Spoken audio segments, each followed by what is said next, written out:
हमारा जो आज का टॉपिक है वो क्या है, रिब केज। क्या है? Rib cage. तो रिब केज क्या होता है मैं आपको बता देता हूँ। ये देखो, ये एक देख रहे हो आप, एक केज की तरह। केज किसको बोलते हैं? पिंजरा होता है ना, जहाँ पे कबूतर तोते रखते हैं ना, इनको पैरट वगैरह रखते हैं, पिजन वगैरह रखते हैं, उसे केज बोलते हैं। उसी तरीके से हमें कुदरत ने एक पिंजरा दिया हुआ है, एक रिब केज दिया है। अब यहाँ पर आप देखो, ये रिब्स क्या है? पसलियां। हम अपनी भाषा में इसको क्या बोलते हैं? पसलियां बोलते हैं। तो ये छोटी छोटी ये जो रिब्स हैं, इनके अंदर बहुत इंपॉर्टेंट चीज, मतलब कि हमारे जो इंपॉर्टेंट आर्गन होते हैं, जो बॉडी के अंदर होते हैं, वो इसके अंदर छुपे होते हैं। यहाँ पर कहाँ छुपे होते हैं? इसके अंदर लगाए हैं कुदरत ने, ताकि उनको कोई नुकसान ना पहुंचे। उनको छुपा के रखा है इन हड्डियों के बीच में, इन रिब्स के बीच में। ठीक है, जैसे हमारा दिल हो गया, हमारे फेफड़े हो गए जिन्हें लंग्स कहते हैं, स्प्लीन हो गया है ना, स्टमक हो गया वगैरह वगैरह, ये सारी चीजें, हमारा लीवर हो गया, वो सब इसके अंदर रखे हैं ताकि उनको कोई नुकसान ना हो सके। अब ये रिब्स देखो, ये 3 तरह की होती हैं। पहली जो रिब्स होती हैं, जो 7 पेयर्स, ये टोटल कितनी होती है? 12 इधर और 12 इधर। कितनी हो गई? 24। कितनी? 24। 12 का पेयर होता है ये, 12 का पेयर होता है, और 12 और 12 24 हो जाती है। ठीक है, इनमें ये 3 तरह की होती हैं। पहली जो होती है उसे हम क्या कहते हैं?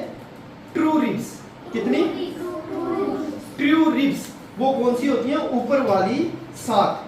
कौन से वाली? ऊपर वाली 7 यहाँ पे और 7 यहाँ पे। इनको ट्रू रिब्स क्यों बोलते हैं?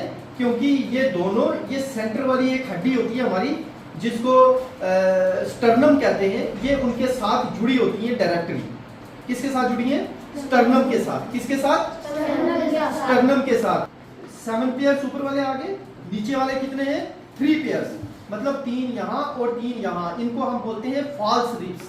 ऊपर वाली 7 को बोलते हैं ट्रू रिब्स, क्योंकि वो डायरेक्टली अटैच होती हैं स्टर्नम के साथ। नीचे वाले 3 पेयर्स जो हैं, 3 पेयर्स, मतलब 3 यहाँ और 3 यहाँ, 6 हड्डियाँ, वो डायरेक्टली हमारे स्टर्नम के साथ अटैच नहीं होती।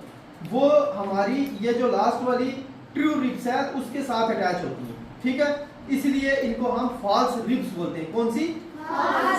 False ribs. और लास्ट में जो बची हमारी, उनको हम बोलते हैं फ्लोटिंग रिब्स। जो आपका क्वेश्चन है ना, जो ई पार्ट है हमारा, उसमें वो पूछ रहा है कि फ्लोटिंग रिब्स क्या होती हैं। तो आपको ये पता होना चाहिए कि ट्रू रिब्स, फॉल्स रिब्स, और ये पीछे आप देख रहे हो नीचे वाली ये 2, ये और ये 2 देख रहे हो, ये 2 पेयर होते हैं यहाँ पे। कितने? 2 पेयर, मतलब 2 यहाँ और 2 यहाँ।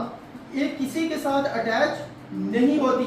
और ये हमारे जो नीचे वाले 2 इंपॉर्टेंट आर्गन है, कौन सी? हमारी किडनीज।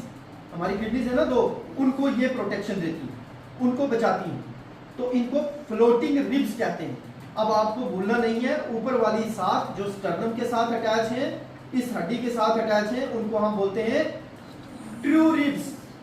जो डायरेक्टली 3 हड्डियां यहाँ की और 3 हड्डियां यहाँ की, मतलब 3 पेयर्स, जो डायरेक्टली स्टर्नम के साथ अटैच नहीं है, लास्ट वाले ट्रू रिब्स के साथ अटैच है, ट्रू रिब के साथ अटैच है, उसे बोलते हैं फॉल्स रिब्स।